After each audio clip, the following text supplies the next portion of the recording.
My name's Lauren, and back in the summer of 2022, I delivered pizzas for a small place called Dino's Pizza in Jacksonville, Florida.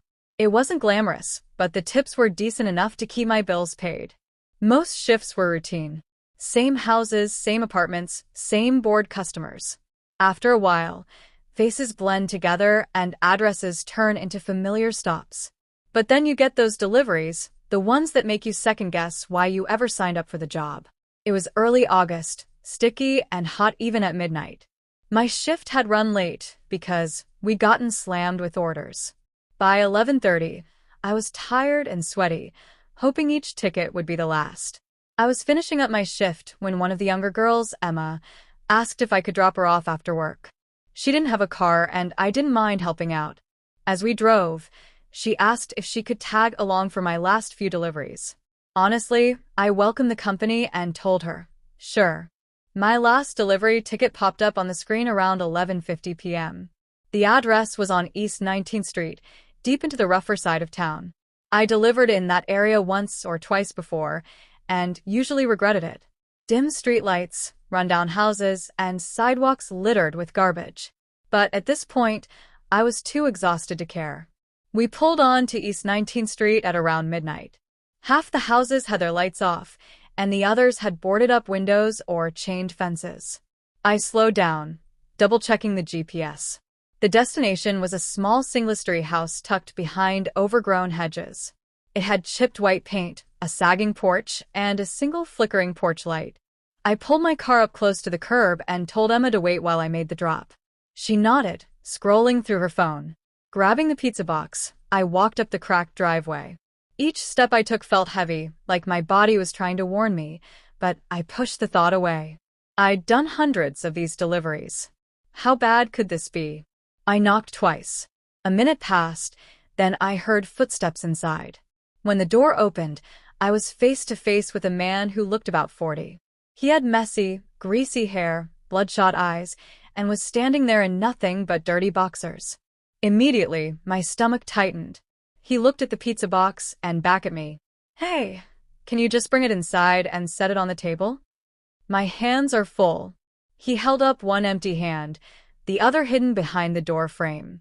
I shook my head politely, stepping back a bit. Sorry, sir. We're not supposed to enter customers' homes. Store policy. Truthfully, my store didn't even have that policy. It was just something I told creepy customers to avoid trouble. His expression shifted instantly. Are you serious? I've had delivery people do it plenty of times.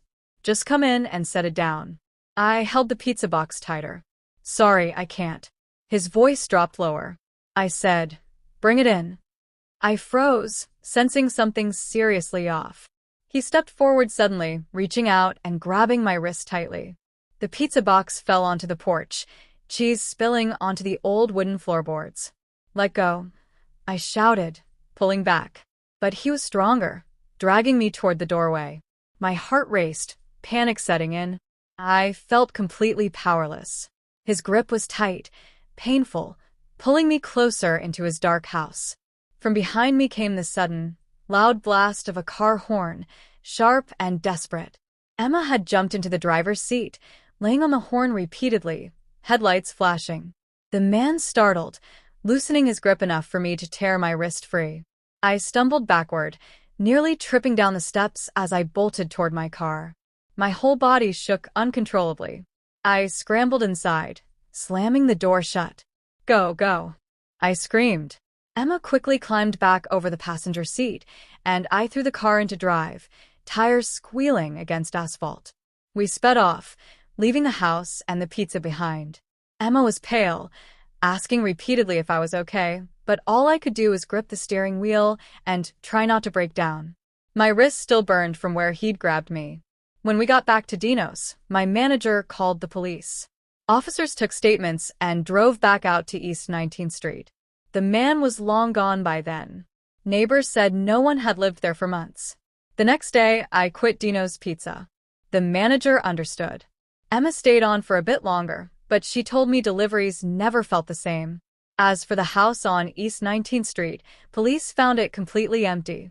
No furniture, no personal items, nothing.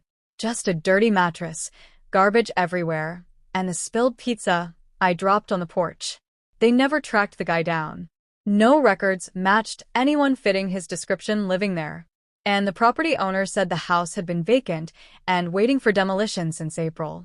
It's been over a year now, and I still can't drive through that part of Jacksonville without my stomach turning. I often wonder how close I came to becoming another missing person statistic. Another delivery driver who knocked on the wrong door at the wrong time. Before we dive into the next story, if you're visiting our channel for the first time, don't forget to hit the subscribe button and turn on the bell icon to stay updated with our upcoming scary stories. I had just turned 17 that summer, and the night shifts for Quick Dash Courier were my way of saving for community college. The work was simple. Pick up sealed packages from the depot, scan the barcode, let the GPS guide me, and snap a photo when the job was done. Most runs were to well-lit porches or apartment lobbies. Once in a while, I'd drop something at a 24-hour warehouse on the industrial side of town. Nothing had ever felt dangerous, just dull late-night driving with cheap coffee and classic rock radio to keep me awake. It was a little after 11 p.m. when my dispatcher, Cole, radioed in a one-off order, a small brown box prepaid, same-day rush. He sounded half asleep. Last run of the night, Aaron. The address is 301 Old Quarry Road, edge of town. GPS says 22 minutes. Old Quarry Road rang a faint bell somewhere beyond the river where farms gave way to woods and the pavement ended. I didn't argue. More miles meant a fatter tip, at least on paper. The depot lights fell away behind me as I crossed the Cedar River and followed County H out toward the dark fields. Mid-October air pressed cold against the windshield and frost trimmed the drainage ditches. Every house I passed sat dark, except for the blue glow of living room TVs. 20 minutes in, my cell signal dropped to one shaky bar. That was normal out here, just empty land cut by a two-lane road and radio towers blinking in the distance. 90 The GPS voice told me to turn left onto Old Quarry Road, but what appeared was hardly a road. It was a cracked strip of asphalt sinking beneath weeds, lined by leaning mailboxes, speckled with rust. I slowed to a crawl and double-CH checked the screen. Arrive in .2 mu. Trees closed over the hood, swallowing the last street lamp behind me. Only my high beams showed the next bend. When the headlights finally washed over 301, it didn't look like any home I'd ever delivered to. A two-story farmhouse, paint peeled to bare wood, sat back from the road at the end of a gravel pull-in. Every window I could see had broken glass or warped plywood nailed across it. The porch rail sagged in the middle. A January edition of the local paper, yellow with mold, lay in a stuffed mailbox, still flagged up. No curtains, no lights, no parked cars. Yet the GPS map displayed a bright green pin. Destination reached. I killed the engine and listened. Nothing but the tick of cooling metal and wind through brittle leaves. No dogs barking, no TV noise, no sign that anyone had stepped inside that house in years. Company rules said I should attempt delivery, but everything in me whispered that the request was a prank or worse. I reached for the shift lever to back out. It came from the front door. 3 slow raps, solid wood striking against wood, not the hollow tap of a branch. I froze with my hand on the keys. A thin porch post blocked most of the entryway, but I could make out the door standing half open, swaying as if whoever knocked had retreated, just out of view. My phone read 11:37 p.m. I pulled up the number listed on the order form. 2 rings, then voicemail. The message was brief and badly recorded, like someone whispering into a tape recorder from across the room. Leave the box and walk away. No name, no greeting, nothing else. The line was cut. A cold spike slid down my ribs. If this was a sick joke, whoever planned it knew the exact moment I would call. The sensible move was to get out, drive back to town, log a failed delivery, and argue about it tomorrow. But I pictured Cole yawning in the office and the $30 bonus slipping away. I also pictured telling my mom I'd bailed because a door knocked by itself. Pride won for a moment. I grabbed the package, shoebox-sized, ordinary cardboard, no return label, and stepped into the damp gravel. The porch groaned under my sneakers. Up close, the door looked worse. Old varnish bubbled, knob missing, hinge screws pulled half loose. The empty crack behind it was pitch black. I set the box dead center on the welcome mat. Welcome almost worn to nothing. Took a quick photo for proof and turned to leave. My phone's camera flash lit the sighting for a split second. When the glare faded, I saw something new. A narrow rectangle of light had appeared deep inside, like a flashlight beam angled at the floorboards. It drifted left, then vanished. That was enough. I jogged down the steps, shoes slipping on moss, and jumped into the driver's seat. The starter cranked once, twice, then died with a dry click. Battery impossible. I'd replaced it 2 weeks earlier. I tried again. Nothing but the dome light flicker. Out of the mirror, I caught movement, the front door easing wider until the black gap was 2 feet across. Nobody stepped out. Instead, the brown box, my box, slid backward across the porch, scraping wood, even though no hand touched it. Then the door swung shut. I admit it, I yelled. No words, just panic. I popped the hood release and scrambled out with my flashlight, pretending I would check the cables, though I knew I wouldn't find anything. Under the open hood, everything looked normal. Clamps snug, leads clean. The flashlight beam trembled in my grip. From up at the house came a long, slow screech of nails dragging across glass, and the shattered front window lost another shard to the ground. I slammed the hood and started down Old Quarry on foot. Phone held high for a bar of service. Gravel popped under each step, echoing in the silence. After 50 yards, the porch light, no, there was no porch light, somehow flashed behind me. It was probably my mind recycling the earlier flashlight beam, but I did not turn around to check. The first sign of help was Deputy Matt's cruiser cresting the hill 15 minutes later. I swung both arms until he stopped. His mustache twitched when the story tumbled out of me half-coherent, but he took it seriously enough to radio the incident and offer a lift back. When he turned the cruiser into the drive, our headlights painted the porch. Door closed, window shards glittering. The box was gone. Matt left his spotlight on the steps and drew his sidearm. "Wait here," he said. I didn't argue. He pushed the door with 2 fingers. It swung inward smoothly, as if the hinges had never sagged.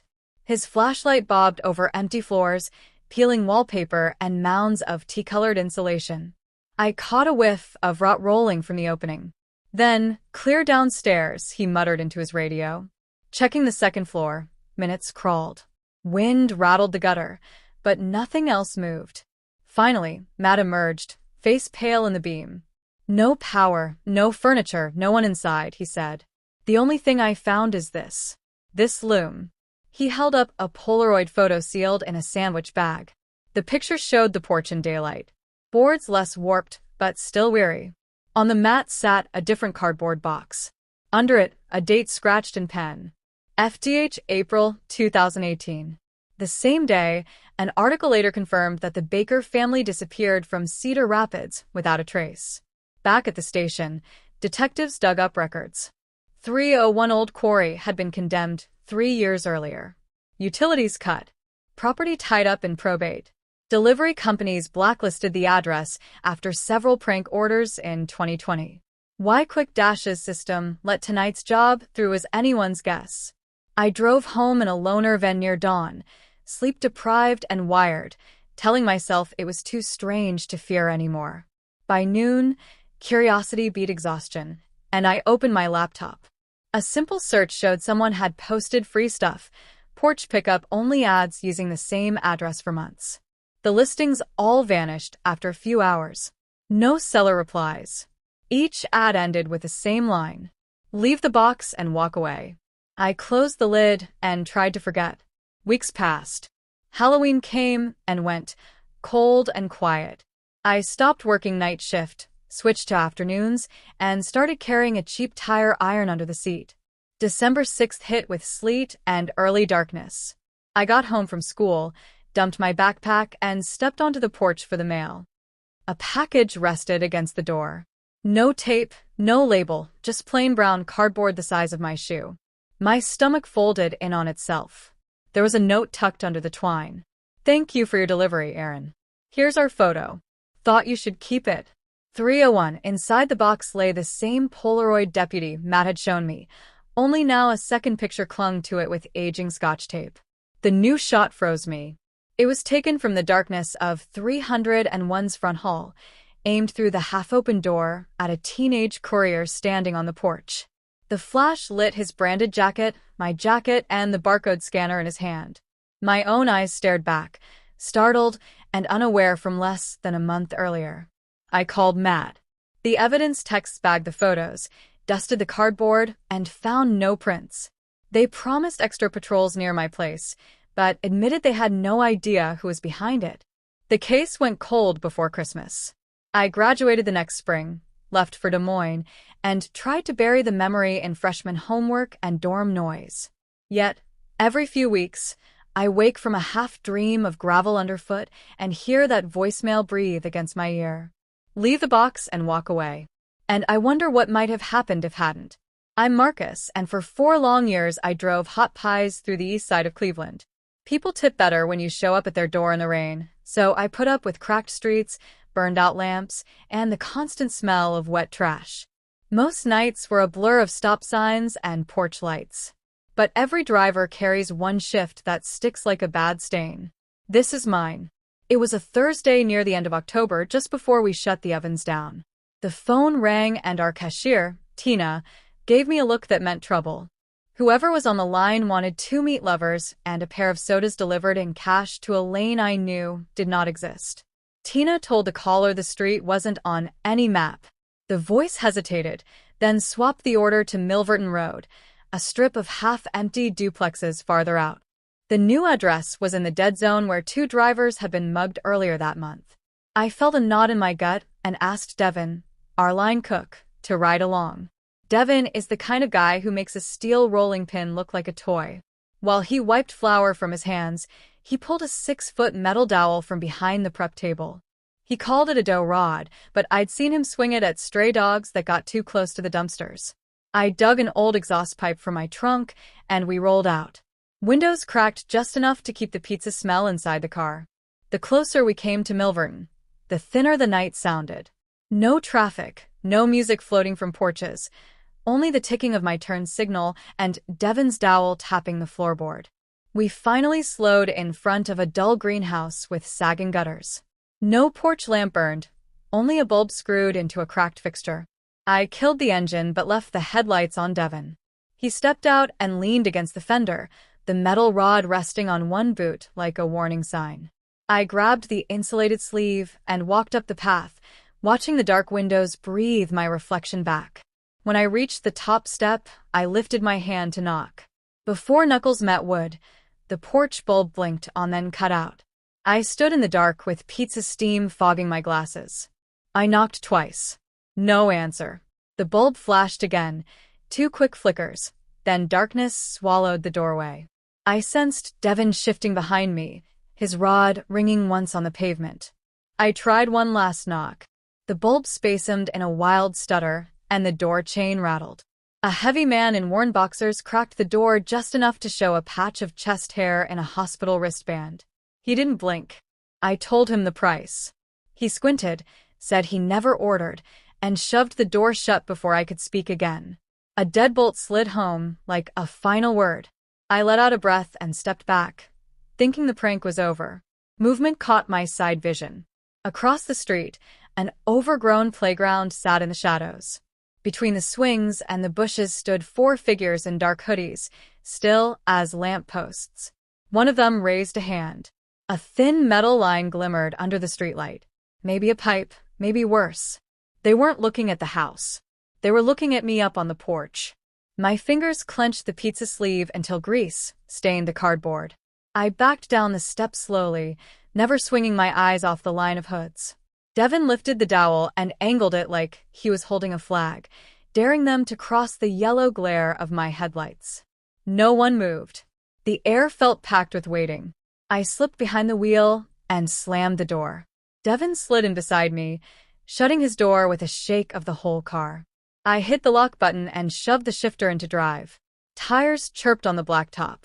The hood stayed rooted among the weeds, but I kept the rear view mirror full of them until we turned the corner and lost sight of the house. Back at the shop, we filled out the incident log, hands shaky, hearts fast. Our manager stapled the report to a swelling pile of shady tickets and muttered that things were getting worse every week. I clocked out, drove home on well-lit main roads, and tried to shake the image of that blinking bulb. The next night, Devin burst into prep like he'd run there. A driver from the rival chain up the road had taken a late call to Milverton. Same order, almost the same time. He went alone. 2 men dragged him into the weeds, fractured his cheekbone with a handgun, and emptied his pockets while his car idled in the gutter. Neighbors heard the engine, but no one stepped outside. Police took statements, promised extra patrols, and blamed a roaming crew that chased cash-only drop-offs. The phone number from our ticket traced to a prepaid burner bought at a corner store miles away. Dead end. A week later, we heard nothing more, and the shift chatter slid back to sports and overtime pay. I quit delivering the next spring. Factory work feels safer, even when sparks jumped the guardrails. Still, old habits stick. If a porch light blinks, I tense. If I drive near Milverton, I keep the windows up and fingers wrapped around the steering wheel like the grip of that pipe. Sometimes I picture those hoods waiting behind the playground fence, rehearsing the same setup until it finally pays out. I wonder if the man in boxers was in on it, throwing the switch to signal the bushes across the street. The thought loops at night when the house is quiet, and the fridge hum sounds too much like that porch bowl buzzing to life. I still carry Devin's dowel in my trunk under a blanket.